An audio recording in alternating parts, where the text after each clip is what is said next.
तो परिणाम लगातार हम अपने दर्शकों को दिखा रहे हैं। इस बीच जो प्रतिक्रियाएं हैं वो भी दिखाते चल रहे हैं। दिल्ली बीजेपी के प्रदेश अध्यक्ष वीरेंद्र सचदेवा बता रहे थे कि जाहिर तौर पर प्रधानमंत्री नरेंद्र मोदी के नेतृत्व की जीत है। कार्य कौशल जो रहा है बीजेपी के राष्ट्रीय अध्यक्ष जेपी नड्डा का है और इसमें प्रमुख रूप से सहयोग रहा है गृहमंत्री अमित शाह का और तमाम कार्यकर्ताओं का, जिन्होंने जी जान से मेहनत की और मेहनत के बाद जो संघर्ष थे और जो संघर्ष में वोटर्स थे उनको परिणामों में बदल दिया। और ललित, अब सचदेवा का साफ तौर पर कहना कि बेबुनियाद आरोप लगाए जा रहे हैं, इसका खासकर प्रभाव भी देखने को मिल रहा है परिणामों में। वो गलत नहीं कह रहे, इस बात की पुष्टि परिणामों से भी हो रही है।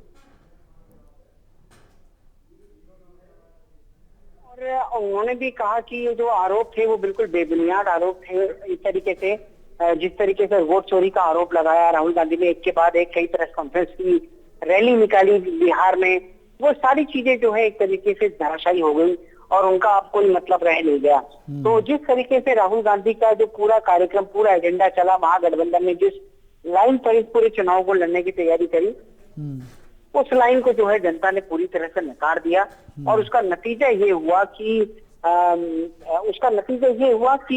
भारतीय जनता पार्टी को बड़ी जीत हासिल हुई और महागठबंधन जो है वो 50 तक पहुंचने में भी जो है संघर्ष कर रहा है। यही नहीं सौरभ, महागठबंधन के जो सबसे बड़े नेता थे इस पूरे चुनाव में, तेजस्वी यादव, वो खुद अपनी सीट जीतने के लिए संघर्ष करते हुए नजर आ रहे हैं। तो ये आप समझ सकते हैं कि लगता ऐसा है कि सामान्य तौर पर हमने देखा है कि जब कोई भी पार्टी सत्ता में होती है तो उसके खिलाफ नाराजगी होती है, लेकिन यहाँ तो लग ऐसा रहा है कि जैसे नाराजगी विपक्ष के खिलाफ थी और उन्होंने जो मुद्दे उठाए उन मुद्दों के खिलाफ नाराजगी थी।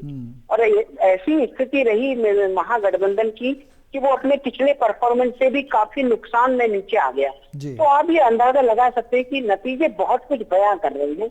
ये नतीजे बयां कर रहे हैं कि राहुल गांधी और महागठबंधन की जो रणनीति चल रही है, जिन मुद्दों पर वो काम कर रहे हैं, वो मुद्दे जन सरोकार में कहीं भी नहीं है। उन्होंने एसआईआर का मुद्दा उठाया, उन्होंने एसआईआर का विरोध किया, उसको जनता ने खारिज कर दिया। उन्होंने वोट चोरी का आरोप लगाया, उसको जनता ने खारिज कर दिया। यानी कि जितनी भी चीजें का असर हो रहा था, हम दिल्ली में देख रहे थे, वो इस जमीन में कहीं पर थी ही नहीं, वो वोटर के दिमाग में कहीं पर थी ही नहीं, उनको कुछ भी नहीं लग रहा था। तो ये अपने आप में बहुत महत्वपूर्ण चीज है कि हम ये देख रहे हैं कि लगातार बिहार के नतीजों ने एक अलग तरह की परिभाषा को गढ़ने का काम किया है। और वो परिभाषा ये गढ़ने का काम किया है कि अगर जनता से जुड़े मुद्दे नहीं उठाए गए तो फिर जनता विपक्ष में बैठी पार्टी को भी उखाड़ फेंकने में कोई देर नहीं लगाती। बिल्कुल जाहिर सी बात है, जनता जनार्दन होती है, परिणामों में पूरा योगदान जनता का रहता है। एक एक वोट से हार जीत का अंतर तय होता है, जिस तरह से हमारे सहयोगी ललित भी बता रहे हैं। ललित, ऐसे में सवाल यह है कि आत्ममंथन करने के लिए आगे विपक्ष क्या कुछ करता नजर आएगा, कुछ करेगा या फिर आरोप प्रत्यारोप की दौरी शुरू होते रहेंगे जो अक्सर हम देखते रहे हैं? देखिए, अब तो कर तभी पाएगा जब अगली बार चुनाव आएगा। उसके पहले तो कुछ ऐसा नहीं किया जा सकता जिससे सरकार पर असर पड़े। और जिस तरीके की मैंडेट मिला है सौरभ, उसमें तो लगता उसमें आप कुछ कर भी नहीं सकते, क्योंकि ये एकदम एक सार मैंडेट है। और खुद प्रधानमंत्री नरेंद्र मोदी ने जिस तरीके से बिहार में रैलियां की, गृह मंत्री अमित शाह ने लंबे समय तक रोज वहां पर रहकर कैंपेनिंग की, तो ये अपने आप में बता रही है कि कहीं ना कहीं भारतीय जनता पार्टी की नीतियों पर मोहर लगी है। और भारतीय जनता पार्टी की नीतियों पर मोहर लगने के साथ साथ जिस तरीके से पीएम मोदी के नेतृत्व पर भी मोहर लगी है, उनकी सोच को मोहर लगी है, उनकी नीतियों को मोहर लगी है। बिल्कुल ललित, बिल्कुल सोच को, नीतियों को, और जो नीतियां धरातल पर पहुंचाई जा रही हैं, अब जनता को कहीं ना कहीं भरोसा होता जा रहा है, जो परिणाम भी बता रहे हैं। अब अगर विपक्ष की हम बात करें ललित, तो अब विपक्ष की आने वाले समय में कोई भूमिका बिहार में देखने को मिलेगी? क्योंकि लोकतंत्र की खूबसूरती होती है, विपक्ष भी मजबूत होना चाहिए सत्ता पक्ष के साथ। क्या वो खूबसूरती मौजूदा स्थिति को देखकर तो कहा नहीं जा सकता कि ये वापस लाई जा सकती है? आने वाले समय में क्या कुछ उम्मीद कर सकते हैं? आने वाले समय में देखिए, ये जरूरत है इस बात की, ये नतीजे ये बता रहे हैं कि विपक्ष को जनता से जुड़े मुद्दे उठाने की जरूरत है, विपक्ष को उन मुद्दों को उठाने की जरूरत है जिन मुद्दों को एक तरीके से वो भूल गए हैं। जनता ये जानना चाहती है कि महंगाई आखिरकार अगर हो रही है तो उससे मुद्दा जनता का मुद्दा है, बेरोजगारी अगर बढ़ रही है तो जनता का उससे मुद्दा है। हालांकि तेजस्वी यादव ने बेरोजगारी के मुद्दे को टच करने की कोशिश की, लेकिन फिर भी वो मुद्दा जो है वो उतना टच नहीं कर पाए। और नतीजा ये हुआ कि अब हम देख रहे हैं कि नतीजा ये हुआ है कि आज उनकी पार्टी जो है 50 सीटें भी नहीं ला पा रही है और वो 140 सीटों पर चुनाव लड़े हैं। आप ये अंदाजा देखिए कि 141 सीटों पर चुनाव लड़ने वाली आरजेडी आज 50 सीटों को पूरा नहीं कर पा रही है। तो ये अपने आप में बड़ी एक चुनौती वाली बात है। और जिस तरीके की स्थिति पैदा हुई है वो अपने आप में बताती है कि कहीं ना कहीं हालत बहुत खराब है महागठबंधन की।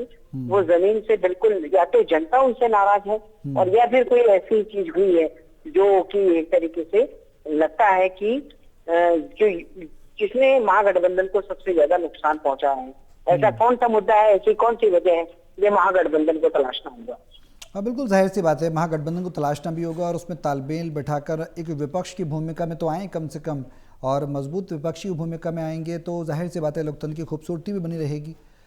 तालमेल का कहीं ना कहीं असर देखने को मिला ललित, महागठबंधन की अगर एनालिसिस करें हम तो, जैसे राहुल गांधी हरियाणा में आ गए, ये भी चर्चाएं रहीं कि पूरन कुमार का मुद्दा उस वक्त चल रहा था तो राहुल वहाँ पहुँच गए थे, तेजस्वी उनसे मिलने दिल्ली पहुँचे तो वो उस वक्त वहाँ पर नहीं थे। तो तालमेल की कहीं ना कहीं कमी और अभाव देखा गया। बिल्कुल, तालमेल का अभाव तो देखने को ही मिला। जिस तरीके से हमने देखा कि महागठबंधन में जो है राहुल गांधी और तेजस्वी यादव, और यानी कि अगर मैं इसको राहुल गांधी तेजस्वी यादव ना कहकर कांग्रेस आरजेडी के बीच में कहूँ, पहली बात तो ये हुई कि आपने तेजस्वी यादव को मुख्यमंत्री घोषित करने में इतना समय लगा दिया। उसको घोषित करने में भी जब राहुल गांधी को उनके बगल में खड़ा होना चाहिए था तो उस वक्त जो है आपने अशोक गहलोत को वहां भेज दिया। उसके बाद जब घोषणा पत्र जारी हुआ तो राहुल गांधी उस दिन भी वहां पर नहीं थे, तो घोषणा पत्र जारी होने में भी आपको वहां पर खड़ा होना चाहिए था। जब पूरी पार्टी ताकत से लड़ रही थी तो आपको वहां पर खड़ा होना चाहिए था, लेकिन ऐसा भी नहीं हुआ। तो कुल मिलाकर के अगर देखा जाए तो तालमेल की कमी रही, ईगो इश्यूज रहे, जिसको कि खुद प्रधानमंत्री नरेंद्र मोदी ने ग्रंथ कसते हुए साफ तौर पर कह दिया कि कट्टे की नोक पर ये पूरा गठबंधन हुआ है और मुख्यमंत्री पद छीन लिया है। तो ये जो, और ये जंगल राज का विषय जो था सौरभ, इसमें भी अपने आप में बहुत बड़ा असर छोड़ा। तो जंगल राज का विषय हो या फिर दूसरे मुद्दे हो, ये सारी चीजें ऐसी हैं जिन्होंने की बहुत बड़ा असर छोड़ने में बड़ा अपना प्रभाव दिखाया। और अब देखना ये होगा कि उन मुद्दों को जो है किस तरीके से पार्टी अडॉप्ट करती है और महागठबंधन की हार से क्या सीखता है और बीजेपी अपने घोषणा पत्र को जो है कब तक पूरा करती है। बिल्कुल, तमाम ऐसे मुद्दे हैं ललित जो इस वक्त सबसे ज़्यादा ज्वलंत बने हुए हैं। कहीं ना कहीं महागठबंधन को अपने अंदर तलाशने की ज़रूरत है, लेकिन जिस तरह से ट्रिपल डबल सेंचुरी से कहना गलत नहीं होगा। बीजेपी का जो परफॉर्मेंस है इस वक्त बेहद खूबसूरत नज़र आ रहा है। टैली में 95 सीटें, जेडीयू 85। अब आने वाले समय में कई सवाल खड़े होने लगेंगे कि अब सीएम कैंडिडेट कौन होगा, ये भी एक बड़ा सवाल है ललित। हम अक्सर इस बात की चर्चा कर रहे हैं, क्या कुछ आपके संज्ञान में ऐसी कोई जानकारी मिल पा रही है कि भाई सीएम कैंडिडेट ये हो सकता है या इनके नामों पर विचार किया जा सकता है? अंदर खाने कुछ सूत्र बता रहे हैं।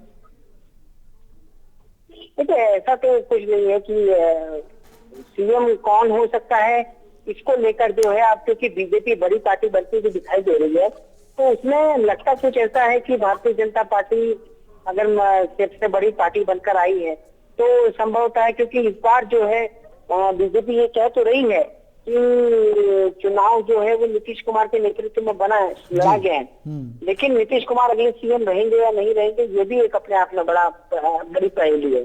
तो ये एक सबसे बड़ी चुनौती है। अब देखना होगा कि किस तरीके से जो है पूरा ये महागठबंधन हार चुका है और जब से एनडीए जीता है तो उसमें मुख्यमंत्री पद को लेकर किस तरीके से फैसला होता है।